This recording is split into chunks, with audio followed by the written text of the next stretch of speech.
यवतमाळ जिल्ह्यातील उमरखेड तालुक्यातील पळशी फाटा येथे हदगाव हिमायतनगर विधानसभा मतदारसंघाचे आमदार बाबूराव पाटील कदम कोळीकर यांची खास मुलाखत घेतली असता मुलाखतीत रस्त्याच्या बाबतीत अनेक सडेतोड उत्तरे दिली असून या रस्त्याच्या प्रशासकीय मान्यता पुरावे दिल्याच्या नंतर याची सर्व पूर्णपणे येणाऱ्या अधिवेशनामध्ये चौकशी करू असे बाबूराव यांनी आश्वासित केले आहे। या बातमीचा आढावा घेतला आहे आमचे प्रतिनिधी संतोष आडे यांनी। साहेब, या रस्त्याबद्दल बोला। हरदडा ते उमरखेड काय म्हणणं आहे आपलं? हा उमरखेड ते हरदडा ते पुसद हा रस्ता मंजूर झालेला आहे आणि मला तरी त्याचा अंदाजे काही 200 काहीतरी वर कोटीचा रस्ता आहे आणि हा रस्ता पूर्ण सिमेंट रस्ता आहे आणि या रस्त्याचं काम सुरू करत असताना आम्ही नितीन भुतरा यांना म्हणलं आणि आपले आमदार साहेब जे आहेत किसनरावजी वानखेडे यांना सांगितलं की हा रस्त्यामध्ये खूप खड्डे वगैरे पडलेले आहेत आणि हा रस्ता हरदड्याकडून सुरू करावा। तर त्यांनी ते मान्य केलं आणि ते लवकरात हरदड्याकडून रस्ता हा सुरू होणार आहे आणि त्या अगोदरसुद्धा या रस्त्यामध्ये जे खड्डे पडलेले आहेत माझ्यासमोर ते ठेकेदाराला बोललेत, या ठिकाणी जे कुठं खड्डे पडलेत त्या ठिकाणी मुरुम टाकून ते खड्डे बुजवण्याचा त्यांचा मानस आहे। साहेब, या रस्त्यामध्ये भ्रष्टाचार झालेला आहे। गावंडे कॉलेज ते विडूळपर्यंत 7 कोटी रुपयाचा रस्ता केलेला आहे आणि उमरखेड ते हरदडा रस्त्याचे 14 कोटी 43 लाख रुपये मंजूर आहे 2021-22चे। ते न खर्चता हे मंजुरात कधी आलेली आहे आता या पुसद उमरखेड रोडची? हे तर आता या वानखेडे साहेबाच्याच काळात आलेली आहे, किसनरावजी वानखेडेच्या ह्याच्यामध्ये 21-22-23 मध्ये 7 कोटी रुपये। नाही हो, हे चुकीचं आहे। मला तरी नाही वाटत त्याचं काही भ्रष्टाचाराचा काही हे असेल, कारण आपण पाहतो ना विडूळ ते उमरखेड हा रस्ता झालेला आहे आणि अगदी चकाचक रस्ता झाला उमरखेड ते विडूळ। असं जर असेल तर आपल्या आमदार साहेबाला कार्यवाही करायची मागणी करसाल का? पुरावे दिले तर? पुरावे दिले तर निश्चित करू। ठीक आहे, पण असं मला तरी वाटतं याबद्दल काही कुठं भ्रष्टाचार झालेला मला तरी वाटत नाही। ठीक आहे साहेब। आपल्यासोबत जनता पार्टीचे बळवंतरावजी नाईक साहेब होते आणि त्यांनी सांगितलं, आश्वासित केलेलं आहे आपल्याला की याच्यात जर भ्रष्टाचार 21-22-23 मध्ये झालेला असेल तर विद्यमान आमदार किसनराव वानखेडे यांना आदेशित करून कार्यवाही करायला लावू। न्यूज मराठी 24/7 संतोष आडे। अल्पसंख्याक आघाडीचे नेते बळवंतराव नाईक तथा माजी संचालक वसंत सहकारी साखर कारखाना पुसद उमरखेड हातदरा रस्त्याबाबत विचारणा केली असता त्यांनी सांगितले, विद्यमान आमदार किशनरावजी वानखेडे यांच्या काळात या रस्त्याला मंजुरी मिळाली होती। मग 2022 ते 2023 चे निधी कुठे आणि कसे वळते केले याची चौकशी करण्यात येईल असे सुद्धा आदेशित केले। रस्त्यावर सर्व खड्डे पडलेले असताना लवकरच हा धडा फाटा येथे रस्त्याच्या कामाला सुरुवात करण्यात येईल। तात्पर्य खड्डे पडलेले भरून टाकू असे कंत्राटदार यांनी सांगितले। यवतमाळ हिंगोली लोकसभेचे समन्वयक तथा भारतीय जनता पार्टी सदस्य अभियान विदर्भ प्रमुख नितीन भाऊ भुतडा यांच्याशी बोलणे झाले असता त्यांनी सांगितले। या बातमीचा आढावा घेतला आहे आमचे प्रतिनिधी संतोष आडे यांनी। पहिल्यांदा नाही का आपलं उमरखेड विधानसभेमध्ये आणि विदर्भामध्ये आपलं मी न्यूज मराठीच्या वतीने स्वागत करतो आणि जे अर्थसंकल्पीय अधिवेशन होतं त्या अधिवेशनमध्ये आपण एक चांगला मुद्दा उपस्थित केला आणि मी पाहिला ते की हे जे कंत्राटदार लोक आहेत, जे पूल बांधकामवाले रस्ते बांधकामवाले हे कुठेही फलक लावत नाहीत। हे अतिशय चांगला मुद्दा तुम्ही उपस्थित केला। याचा पाठपुरावा पूर्ण आपला उमरखेड महागाव विधानसभा आणि हदगाव विधानसभा हे 2 जर केले तर पुढचे भावी खासदार म्हणून आपणच राहसाल। आपण काय कराल याच्यावर? नाही, शासनाच्या गाईडलाईन्सच आहे की मग 1 लाख रुपयाचं काम असो का 1 कोटीचं असो किंवा त्यांच्यापेक्षा जास्त असो, प्रत्येक कामावर त्या कॉन्ट्रॅक्टरचं नाव, त्या कामाची किंमत, कुठल्या हेडमधून घेतलं, कुठलं काम आहे हे सगळं आलं पाहिजे ना, लोकांना समजलं पाहिजे ना की बाबा कुठल्या प्रकारचं काम आहे आणि लावलंच पाहिजे। शासनाच्या गाईडलाईन्स आहेत, त्याची अंदाजपत्रकातसुद्धा पाटीव लावण्याची तरतूदसुद्धा असते। त्याच्यामुळं खरोखरच साहेब, लोकप्रतिनिधीमधून आपल्यासारखे लोकप्रतिनिधी जर असले तर प्रशासनावर वचक राहील। आज उमरखेड महागाव विधानसभेची परिस्थिती अशी आहे साहेब राज्य मार्ग 262 पुसद उमरखेड ढाणकी कुरुळी या 262 मार्गाला स्वातंत्र्य काळाच्या अगोदर रस्ते झालेले आहे. आजपर्यंत फक्त खड्डे बुजवण्याचे कामं झालेले आहे. आज आपण आपल्या देशाचा अमृत महोत्सव साजरा करतो, त्या परिस्थितीमध्ये या लोकांनी काय करायचं, अतोनात त्रास होतो. आज आपण या रस्त्याने आलात आणि चाललात, आपल्या प्रतिक्रिया सांगा साहेब. नाही, तुम्ही बघत असाल 2014च्या नंतर या महाराष्ट्रामध्येच नाही तर या देशामध्ये भारतीय जनता पार्टीचं आणि त्यांच्या मित्रपक्षाचं महायुतीचं सरकार आलेलं आहे. या 2014 आणि 2024च्या अगोदरची परिस्थिती बघा रस्त्याच्या बाबतीत. या आपले नितीनजी गडकरी साहेब यांच्या माध्यमातून रस्त्याचा एवढा मोठा विकास झालेला आहे की आज तुम्ही आपल्या उमरखेडून 3 तासामध्ये नागपूरला पोहोचायलो. आज समृद्धीवर गेलं तर 5 घंट्यामध्ये मुंबईला पोहोचायलो. म्हणजे रस्त्याचा जेवढा डेव्हलप झाला, आता ह्या रस्त्यावरची थोडीशी एखादा रस्ता राहिला असेल, परंतु भविष्यात हे सुद्धा रस्ता होऊन जाईल. साहेब, माझी अपेक्षा एक आहे, मी न्यूजचा प्रतिनिधी म्हणून मी बोलत नाही. आज आपल्यासमोर जी उभी आहे गाडी, ती दुधाची गाडी आहे. बरं. आणि मी इथं कोणत्याही सगळ्या लोकांना जर तुम्ही विचारलं तर मागच्या 27 वर्षापासून ड्रायव्हिंग करतो, 10 वर्षापासून दुधाची गाडी चालवतो मी. माझ्या गाडीचा मेंटेनन्सचा एवढा खर्च आहे मागच्या 10 वर्षापासून, 2015पासून या रस्त्यामुळं. तर सर, मी आपल्याला या रस्त्याचे पुरावे देऊ शकतो. आता आपण विधानसभेमध्ये कालचं अर्थसंकल्पीय अधिवेशन आपण पाहिलं. अर्थसंकल्पामध्ये जर एखाद्या विकास कामाला तरतूद असेल तर त्या कामाची परवानगी द्यावी लागते शासनाला, बरोबर. जर समजा प्रशासकीय मान्यता 2021, 22 आणि 23च्या असतील रस्ते आणि पुलाच्या, राज्यमार्ग 262 वर 11,84,00,000 रुपयाच्या पुलाच्या प्रशासकीय मान्यता आहेत, 11,84,00,000 रुपयाच्या. पण आजपर्यंत कोणत्याही पुलावर फलक लावलेला नाही. दुसरा, राज्यमार्ग हे जे 262 आहे, गौळ शिळोणा ते नारळी कुरळी, गौळ शिळोणा पोफाळी पळशी उमरखेड हरदडा आणि नारळी कुरळी 2022मध्ये या रस्त्यावर दुरुस्तीसाठी 7 कोटी रुपये आले. पण इथल्या उपविभागीय अभियंत्याच्या मनमानी कारभारामुळं त्या अभियंत्यानं ज्या जागी रस्ता चांगला आहे त्याच जागी वापरला, आणि तो कुठे वापरला, गावंडे कॉलेज ते विडूळ नाला. तर त्याची चौकशी आपण लावाल का. दुसरा प्रश्न साहेब, उमरखेड ते हरदडा 14,43,00,000 रुपयाची प्रशासकीय मान्यता आहे 2023ची, आणि ते पैसे सिमेंट रोड म्हणून हनुमान मंदिर पोलीस स्टेशन उमरखेड ते बायपासपर्यंत चालू आहे. तर शासकीय अधिकाऱ्यावर वचक ठेवण्यासाठी आपण काम कराल अशी एक नागरिक म्हणून माझी अपेक्षा आहे. याचे पुरावे मी आपल्याला सर्व द्यायला तयार आहे. काय हरकत नाही.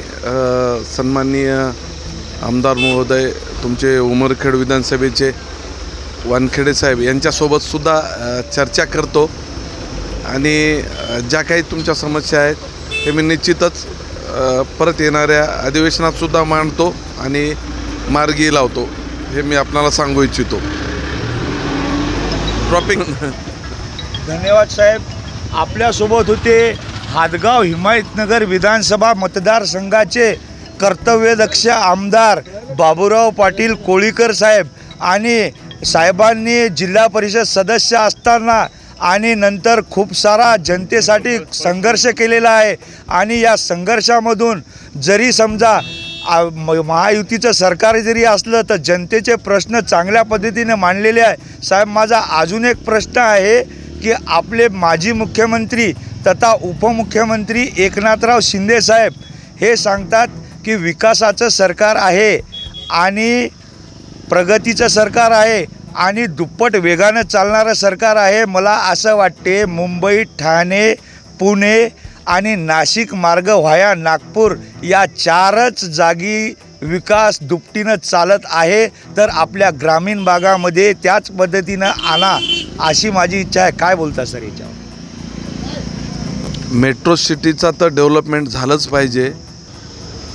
सगळ्याच तिथं इन्फ्रास्ट्रक्चर आणि इतर ज्या काही सुविधा आहेत ते तिथं झाल्याच पाहिजे. कारण लोकांचा प्रॉब्लेम असते, निधीचं काही समस्या असेल. जर पाहिलं तर आज मला सांगा, निधी जर उमरखेड तालुक्यासाठी आजच्या परिस्थितीत कळमनुरीमध्ये माळेगाव ते शेंबाळ पिंपरी एवढा नंबर 1 रस्ता चालू आहे. ऐका, नाही तुम्हाला माहीत नसेल, ते हायब्रिड ॲनोटीच्या याच्यामधून आहे. प्रत्येक रस्त्याला कुठलं हेड प्रत्येक रस्त्याला हेड ठरलेलं राहते. 03 राहते. एखादा रस्ता मंजूर झाला हॅममध्ये किंवा चालू झाला नाही, हायब्रिड ॲनोटी आपण त्याला म्हणतो, चालू जाणार नाही, तोपर्यंत त्याला दुसऱ्या रस्त्याची निधी जे आपण 03 किंवा 04 SR जे छोटे छोटे दुरुस्तीचे आहे ते रस्त्याचे पैसे टाकता येत नाहीत, म्हणून ते कदाचित रखडलं असेल. तरी सर मी काय म्हणतो, माझी विनंती आहे आपल्याला, मी सर्व पुरावे आणून देतो आपल्याला. 21, 22, 23ची जर प्रशासकीय मान्यता असेल आणि त्या रस्त्यात फेरफार केली असेल तर निश्चितच त्या अधिकाऱ्यावर कारवाई कराल. नाही ऐकून घ्या ना, एखादा रस्ता आता कारवाईनं सुद्धा प्रश्न सुटत नसतात. जर मंजूर असेल तर ह्या रस्त्यावर कुठलंही काही करता येत नाही. आता तुम्हाला उत्तर देतो मी.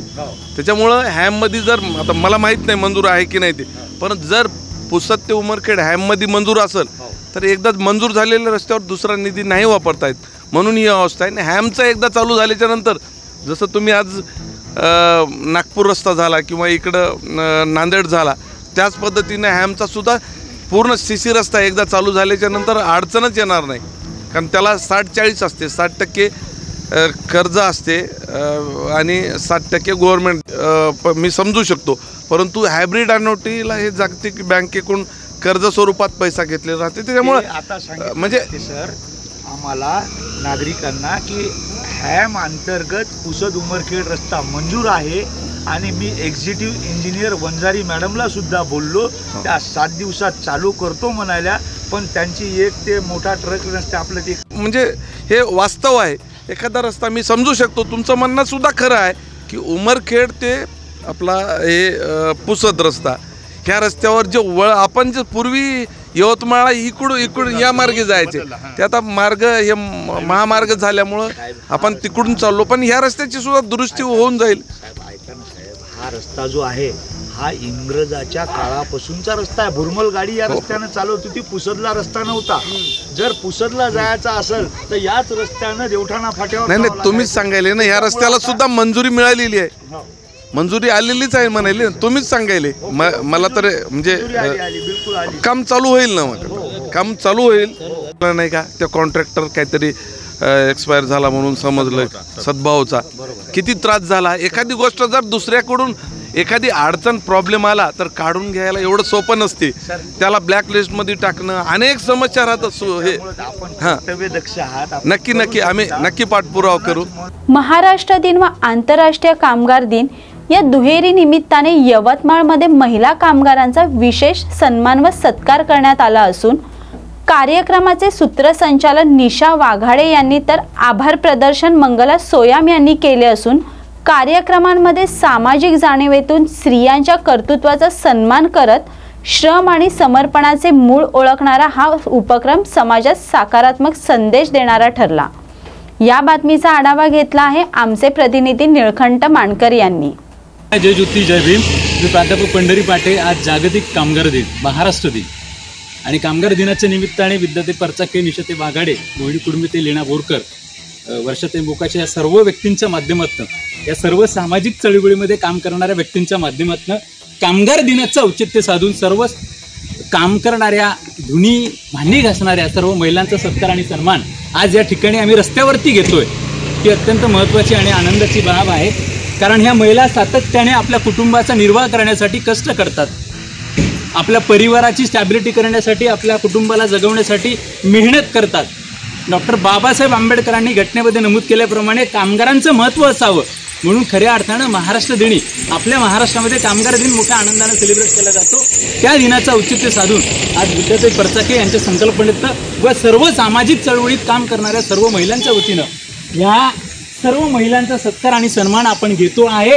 या सोहळ्यासाठी या महिला एवढ्या मोठ्या संख्येने या ठिकाणी आल्यात त्याबद्दल त्यांचा आभार मानतो आणि सर्वच महिलांना या ठिकाणी वर्षाताई असतील, विद्याताई असतील, लीनाताई असतील, आदरणीय ताई असतील, या सर्वांच्या वतीने या महिलांचा सत्कार सन्मान शाल, श्रीफळ आणि जे काही साहित्य त्यांनी आणलेलं आहे ते देऊन करावा ही या ठिकाणी मी विनंती करतो। येत्या काळात महाराष्ट्र नवनिर्माण सेनेला आणखीन मजबूती देण्यासाठी पक्षप्रमुखांच्या सूचनेनुसार आज उत्तर मुंबईतील कांदिवलीमध्ये संवाद मेळावा पार पडला। यात मनसे नेते बाळा नांदगावकर यांनी गटाध्यक्षांना मार्गदर्शन केले। या कार्यक्रमाअंतर्गत मुंबईतील 36 मतदारसंघांचा प्रत्येक रविवारी आढावा घेण्यात येणार आहे। या बातमीचा आढावा घेतला आहे आमचे प्रतिनिधी संतोष देवकर यांनी।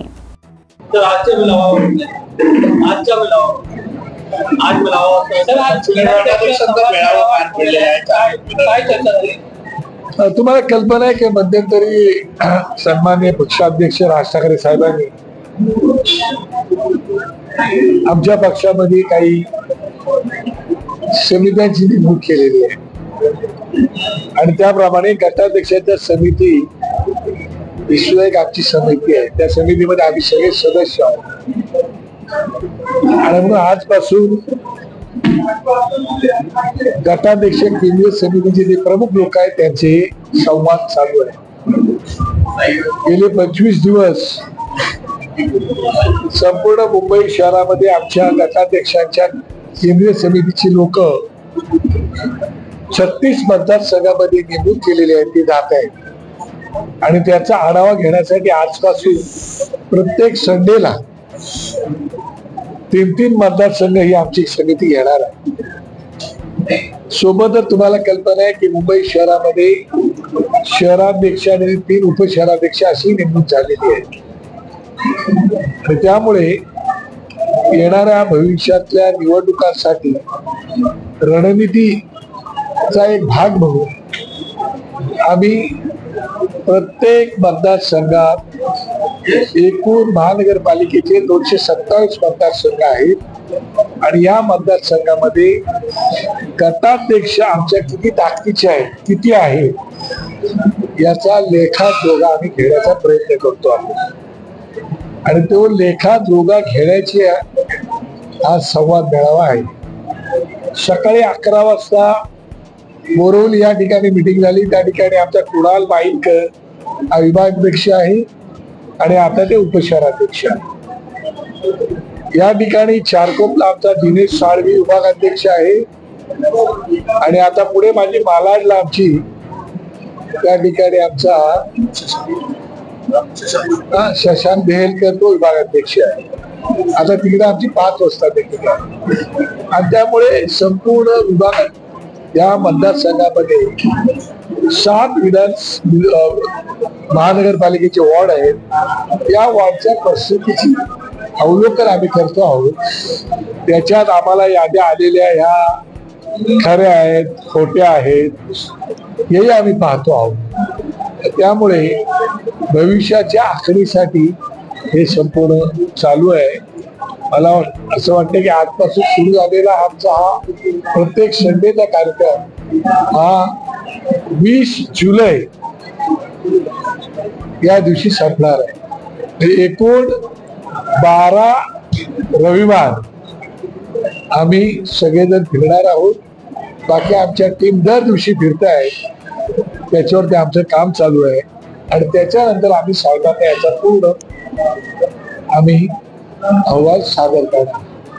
अजित पवार आणि देवेंद्र फडणवीस यांनी जे सरकार चालवलं होतं त्या सरकारच्या काळामध्ये आता सध्याचे जे फोडाफोडीचं राजकारण आहे त्याचा पाया रचला गेला होता असं देवेंद्र फडणवीस काय देवेंद्र फडणवीस आणि अजित पवार यांनी भारतात सरकार चालवलं होतं त्याच काळामध्ये आताच्या राजकीय परिस्थितीची पायाभरणी केली होती असं देवेंद्र फडणवीस काय कबूल केलं। विषय असं आहे त्यांनी काय पायाभरणी केली ती त्याचाच माहिती आहे। मला असं वाटतं की आम्ही आमच्या पक्षाचा विचार करावा, आमच्या पक्षाला आपल्याला कुठे घेऊन जायचं आहे त्याच्यावर आम्ही विचार करतोय आणि त्याप्रमाणे आमची आखणी चालू आहे। महानगरपालिकेच्या निवडणुकांमध्ये याचे सर्वस्वी अधिकार राज ठाकरे साहेबांनी पक्षाध्यक्ष म्हणून आमचं काम आहे दिलेलं काम चोखपणे करणं आणि त्याचा अहवाल साहेबांपर्यंत पोहोचवणं, कार्यकर्त्यांना विश्वासात घेणं आणि त्यांच्यावर जबाबदारी देणं आणि आम्ही जबाबदारी स्वीकारणं. महेश मांजरेकरांना दिलेल्या मुलाखतीमध्ये राष्ट्रपती म्हणाले होते की महाराष्ट्राच्या हितासाठी आम्ही केंद्र बांधण्याविषयी करू शकतो. यानंतर उद्धव ठाकरेंनी सकारात्मक प्रतिसाद दिला होता. संजय राऊतांनी देखील तेव्हा म्हटलं होते की प्रदेश दौऱ्यावरती आहेत. त्यानंतर राज ठाकरे देखील मुंबईत आल्यानंतर याविषयी आम्ही चर्चा केली. सन्माननीय राज ठाकरे साहेब परदेश दौऱ्यावर मुंबईत आलेले आहेत आणि उद्धव साहेब आले की नाही मला कल्पना नाही. आता त्या दोन बंधूंमध्ये काय चर्चा चालू आहे ते त्यांना माहिती आहे. चर्चा चालू आहे नाही आहे मला काही माहिती नाही. त्याच्यामुळे आता त्याच्यावरती भाष्य करणं हे काही उचित होणार नाही. कारण वरिष्ठ बोलत असताना कनिष्ठाने बोलू नये एवढं संकेत मला माहिती आहे. त्यामुळे मी कनिष्ठ माणूस आहे. कनिष्ठ असल्यामुळे वरिष्ठ दोन भेटतील आणि बोलतील. संजय राऊत हे आता वरिष्ठांपर्यंत आलेले आहेत उद्धव साहेबांच्या वतीने. आमच्याकडे आम्ही अजून कनिष्ठ आहोत. संजय राऊत जसं उद्धव ठाकरेंची बाजू मांडताय तसं मनसे करून राज ठाकरेंची बाजू मांडताय. काय अपेक्षा युती होईल असं वाटतं? मला असं वाटतं की आमची बाजू मांडणारे पक्ष प्रमुखच आहे. ते त्यांची बाजू मांडतील. ज्या दिवशी मला सांगतील त्या दिवशी मी रोखठोक स्पष्ट प्रामाणिकपणे जशी असेल तशी बाजू नक्की मांडेल. यापूर्वी देखील आपण 2 वेळा प्रयत्न केले. आता प्रयत्न करणार. मला असं वाटतं पक्षाचा जन्म झाल्यापासून मी पण तो प्रयत्न करतो आहे, केलेला आहे. त्याचं काय झालं त्याची सगळ्यांना जाणीव आहे. त्यामुळे तूर्त तरी त्या विषयावर बोलायचं नाही असं आम्ही ठरवलेलं आहे. अशाच नवनवीन बातम्यांसाठी पाहत राहा न्यूज मराठी 24/7. नवा भारत नवा विचार.